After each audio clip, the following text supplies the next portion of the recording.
Manchester United are in talks to sign an 18-year-old Argentinian wonderkid. Antony's agent fires back at Amorim. United step up their interest in James Trafford as Bayinda and Onana could leave in the summer. A £25 million offer for Quenda. Amorim explains why no youth players have travelled for tonight's Europa League tie, injury updates and more. All this, plus all the latest Manchester United news and transfer news that would keep you right up to date with everything.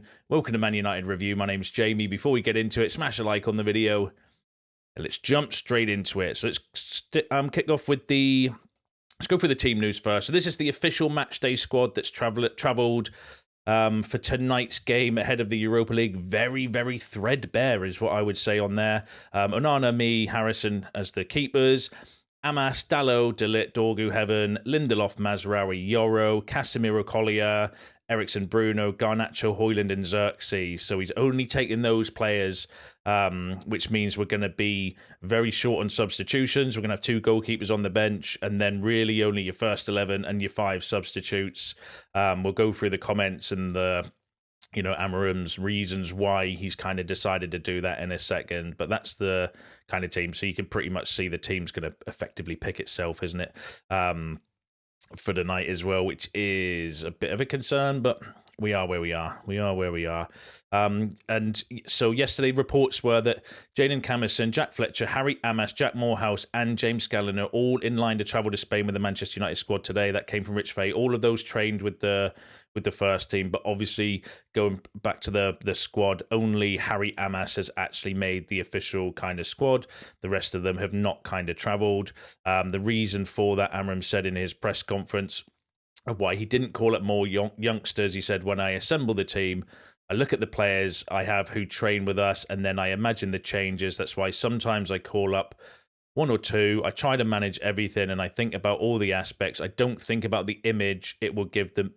Give to the media or the fans. So effectively what Amorim kind of said was he's not going to put youth players on the bench or take them with him just for the sake of putting youth players on the bench and taking them with him. There could be a few reasons for that. One, if he doesn't think they're ready, then he's not just going to put them in the first team for the sake of it. And I suppose, it's his choice. He's the manager. He can kind of pick and choose and do the squad, and he's paid the money to kind of do what he does. Personally, I don't see the harm in taking a couple of them just for the experience, but obviously Amorim sees more value maybe in them not being in the squad, whether that's because he wants to set a standard and set a benchmark that says, actually, even if you're not quite ready, you're not even going to make the bench, even though I need substitutions, or whether he feels that there's more kind of value for them staying behind and training and playing and stuff like that as well. But effectively, he says he's not going to do it. And, it's his decision. He's the Manchester United manager. One obvious notable absentee is Chido Obi. On Obi and him not being registered for the Europa League squad, he said, in that moment, Rasmus and Josh was playing in the same position. The context was different at the time, and we chose other players. So effectively what he was saying was at the time when they registered the squad, he was playing Rasmus up front and Joshua Xerxes. They were rotating in the striker position, and it was a different kind of, we had different players available, not available, and like Kobe Mainoo wasn't injured, for example, and he was playing him in the 10 in the last Europa League game, if you remember rightly, and that's why they decided not to put Chido in. But obviously now it's different with the injuries and everything like that. We're now having to play Xerxes as the 10 and Rasmus up front. So I think hindsight's a wonderful thing when you look back, but you're saying the context was different at the time, and that's why he wasn't kind of picked in, which is, we can't turn back time. We're all geniuses when we look back at the mistakes in the past, but, it is what it is.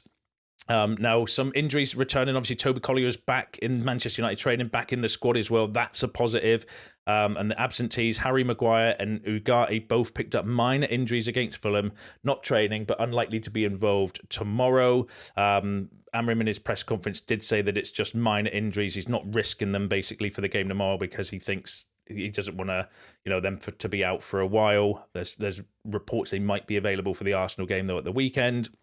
And then the two usual suspects, Mount and Shaw, still training away from Manchester United squad as they continue their recovery programs. So still no new news on when they're going to be available, which it is what it is. Now, while we've kind of been talking about the youth and players like that as well, I want to bring you some update on one of our very, very talented 14-year-old wonder kids, JJ Gabriel. He is highly, highly regarded. He's seen as effectively the best player around for his sort of age group. You're talking, he's been linked with Neymar Jr. and, could possibly be like a Yamal type player for United. He's actually training with the under 18s. He's not made a debut yet, I don't think, for the under 18s. Correct me if I'm wrong on that in the comments. But he's effectively training and in line to be playing at the under 18s, so 4 years above his age group. That's how kind of talented this kid is. And United are hoping for JJ Gabriel to stay at the club past this year amid interest from the Premier League and across Europe. An under-18 debut is believed to be in order before the season's end. Now, that came from Academy Scoop. There's a lot of interest in this guy and this kid because he is very, very highly regarded. A host of Premier League clubs are circling to sign JJ Gabriel if he is to leave Manchester United this summer. United are trying to do everything possible to make sure the player stays. That came from Sam C. This guy's already been signed up by Nike as well, and part of Nike's pitch to JJ Gabriel was they see him as the next in line to Cristiano Ronaldo's throne. So that came from Nave Salt. So to have a 14-year-old talent like that, that's already been kind of being chased by sponsorship deals for Nike, already playing or training anyway with the under 18s, in line to make his debut for the under 18s before the end of the season, kind of shows what a very, very highly regarded, very top talent this boy is. And hopefully we can kind of keep him. So I'll bring you any updates on that one as well, because that would be a bit of a low blow. Considering all the youth team players that we hoard over the years and maybe should have moved on a little bit earlier in their careers, to lose one like that would be a massive blow, I think, for us, especially considering our history with youth players and bringing them through and everything like that as well. So that would be a bit of a blow to lose them. So hopefully, I think this is the right place if you're a young player coming through to develop and there's a clear pathway to the first team. I think at United above most clubs out there. So hopefully it'll stay. But I'll bring you any updates. Let me know what you think about that in the comments. Now let's move on to some transfer news. So Angel Gomez is keen to return to the Premier League this summer, and a host of top clubs are interested in him as he nears the end of his contract with Lille. He has been lined up for a return to his former club, Manchester United. Now, that came from Ekram Connor, who's got a very large following. I don't know the credibility. He's linked us with so many players recently that I'm kind of yet to see, if any of those kind of develop or are true, but reposted by some credible sources and stuff. So we'll have to, I would still say take it with a pinch of salt for now, but not the first time, not going to be the last time we're going to be linked with Angel Gomez as well. I think there might be some interest there, but could also just be using United to put his agent out there to get a deal with another club or to generate interest as well. We need to kind of consider that when it comes to Gomez. Someone I personally wouldn't be against us bringing in Gomez on a free. I think he can cover multiple positions, and for a free transfer in a position where we need strengthening in the squad, I wouldn't be against it personally, but let me know what you think about that in the comments.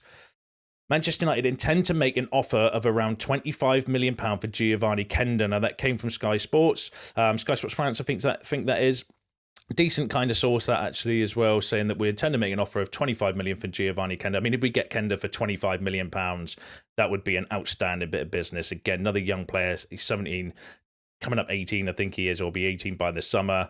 Obviously, we've been linked with him multiple times by people like Ornstein, and, there's reports from Portuguese outlets saying effectively the deal's done and it's all been agreed and we're just kind of working on the fee. Ben Jacobs, people like this that have all kind of linked us with interest in Geovany Quenda. I do think this is probably the most likely of all the rumours and all the players that we're linked with. Quenda is top of my kind of, I think this is, that there's, definitely no smoke without fire. He's definitely a player that I think we're looking to bring in. And yet I think 25 million would be a bargain as well. He's very, very highly regarded, very talented, would come in effectively, can play in that right wing back position or as the kind of right 10, I suppose, as well. Very attacking, very good player. Not the first time we'll be linked with him. So I'll bring you any more developments. Let me know what you think in the comments. Manchester United are ready to step up their transfer interest in James Trafford as both Andre Onana and Altay Bayindir could leave this summer. It's not, again, James Trafford's one that's kind of interesting because it's believed to be some sort of agreement close to being done with Newcastle. Obviously, we've been linked with him the last week or so a couple of times. Again, it came from Ekrem Komna. So we need to kind of wait and see the kind of credibility. But people like the Muppeteers and stuff have also been kind of crediting us with interest in James Trafford. So that's, again, one to possibly keep an eye on. I think the fees around 20 to 30 million pounds off of memory. English homegrown, developmental, fits the kind of mold of what I think we're looking for, which is to gather a squad of players that all have development in them and all have a future in them and are all on their kind of way up, rather than signing 30-year-olds that are on the decline. That's the way I kind of see United building their squad now, as they're looking at these young up and coming players that have a future ahead of them, that can develop and that can grow, and get them all in and grow together, and then that way you've got players that could potentially be in the team for a number of years, and James Trafford would definitely fit that kind of model, but we need to wait and see how that develops, and I'll keep an eye on it for you. Manchester United in formal negotiations with Rosario Central to sign centre-back Juan Gimenez, 18-year-old. Now, that came from a South American journalist who I have no idea the credibility of. Doesn't have a particularly large following, however, close with the club, with Rosario Central, and reposted by some other credible sources in a very similar way to what happened with Diego Leon. So the Diego Leon signing was originally broken from South American journalists that were close with the kind of player in the club, and then it kind of gathered pace, and then it became more mainstream, and then obviously we know we've got that deal effectively done. We just need it. We can't announce it. He's under 18, so he can't join until the summer as well. What a talent he looks, by the way. I keep forgetting about Diego Leon. I'm actually really excited about Diego Leon. I think he looks an outstanding talent. The more I kind of research and watch about him as well. And this guy looks very, very good as well. Not a player I've heard of, so I don't want to kind of profess to be an expert when it comes to him, but I've been doing some research, reading some scout reports, watching highlights and all that kind of stuff in prep for the video. He's a player that we've been scouting for a number of years alongside Mastantuono and Anselmino. If you remember, we were heavily linked with him before he went to Chelsea, I believe it was. Very comfortable on the ball. Is able to defend on the front foot, good in the air, composure. He's very good defensively. He's mobile as well. Looks a very, very talented player, very highly regarded. Apparently, there's a lot of clubs interested in this guy, and it looks like, if the reports are to be believed, that potentially United could be going for it. And I like this. I said in a video the other day that, with all these transfer rumours and stuff, obviously I'll bring you the news, and I get excited by all the transfer rumours and stuff. That's why I started this channel as a passion project, because I'm always reading and researching and doing this shit. And I enjoy it, right? A lot of it is bollocks, though, let's be real. But I did say that actually with Christopher Vivell now coming in and being kind of given his official position as well, I'd want us to see us go out and get these sort of young, unknown, hidden gems from South America and South Africa or Austria or places like that we are kind of unheard of, rather than going out and getting like the established names, because that's where we've gone wrong so often in the past as well. And this boy would fit that kind of mold as well. Looks very good, very highly regarded, looks an excellent ball player as well. So just would be another player to kind of bring in alongside, Chido Obi, Kone, Aiden Heaven, Lenny Yoro. You can see the direction, you can see the kind of model that Ineos are kind of going down, where they're looking to bring in these players, developmental players that have got a big future ahead of them, rather than buying players that are they're already on the decline and their future's kind of gone, and they're going to be on the decline. I do think we need to get a bit of a balance though, and maybe get a couple of experienced players. But when I say experienced, I don't mean like 30-plus-year-olds, like mid-20-year-olds and stuff like that as well, to kind of have that bit of a balance. But would be another player to bring in that would fit the mold of what we're looking for. But let me know what you think in the comments. Let me know if you know more about the player, what he's like. Do you think he would be a good signing, and all of that stuff? Get involved below. Let me know what you think. And then the final story I'm going to run through is this. These came out, if you remember a video I did the other day when Ruben Amorim said maybe it's something to do with the physicality, specifically referencing Antony and his time at Real Sociedad. Well, Antony's agents come back with this kind of comment. Yeah, which I'm going to go through. So he said, we respect Ruben Amorim's opinion, but we don't agree with his point of view at all. Attributing Antony's lack of success at Manchester United to a physical factor is a superficial analyst and does not correspond to reality. The truth is that Antony has been given hasn't been given enough confidence to play his best football. Of Amorim's 15 games in charge of Manchester United, he was only used Antony in 9 of them, a total of 252 minutes played. This represents just 18.6% of the total possible minutes. How can you judge an athlete in these conditions? Perhaps it was not his intention, but his statement devalues La Liga when Spanish football is one of the most competitive leagues in the world, with teams that consistently participate in the final stages of Champions League and the Europa League. The reality is that Antony, since arriving at Real Betis, has become one of the best players in the team and in the competition itself, showing all his potential when given the right conditions to play his football. This shows that the problem was not physical, but related to context and the way he was treated in Manchester. Many players who fail at Manchester at United have success at other clubs, which raises the question whether the problem really lies with the players. Now, there's some bits in that kind of that I I do agree with actually, like that last bit where he says many players who fail at United have success at other clubs, which raises questions whether it's United or the players. And there is a little bit of that as well. But then I would argue to say, where are these players performing? Because they're not exactly taking a massive leap up. It's not like, some of these players are leaving and going to Real Madrid and Barcelona and Bayern Munich and PSG and are absolutely bossing it. Most of them are at mid or lower league kind of teams and clubs are not exactly, taking a massive leap forward in their career. And some of them are looking okay. I mean, Scott McTominay is probably going to be the exception to this rule, where he might go on to win a title at Napoli. But hardly, it's not exactly all of the players are going to great teams and absolutely smashing it there as well. But the reality is that Antony was absolutely shit for us. In his first season, when we signed in the 22-23 season, 44 appearances for 3,118 minutes, 8 goals, 3 assists. Okay, it's his first season in the Premier League. Let's give him a little bit of benefit of the doubt. Let's see how he performs season 2. 38 appearances, 1,910 minutes, 3 goals and 2 assists. And then this season, 14 appearances, 407 minutes, 2 goals and 0 assists. And he was given more than enough opportunities under Erik ten Hag to perform in the Premier League. He was consistently being picked. Amad Diallo was on the bench behind Antony at some point in time as well, and you cannot tell me that there's a difference in quality between Amad and Antony, regardless of the fact that Antony was consistently being picked and was consistently shit for us. Let's not rewrite history. I had eyes, you've got eyes. He was nowhere near Premier League quality level.